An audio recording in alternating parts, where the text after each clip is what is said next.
Abinci akwai daɗi, tun ma akwai wake a ciki.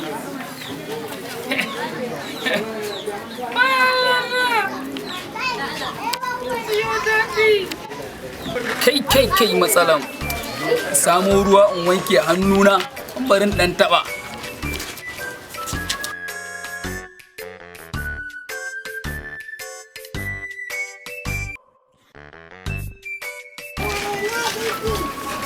Banza ta faɗi.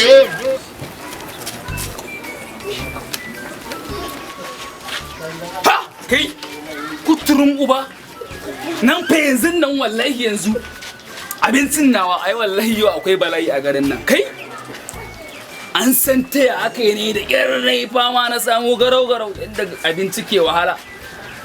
Kai ina kwaki ma bai tsara fa a garin nan barantana shinkafa.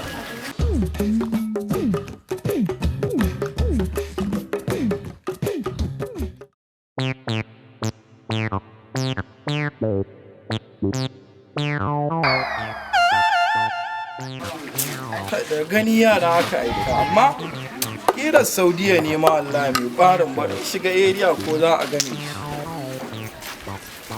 Turun uba kai tsakai ina ma magana zo dan renin wallahi ka rena mu wayo na ajiye abinci na anan dan rashin mutunci ka je ka ci bayan ka cin ma shi ne zaka wanke roba.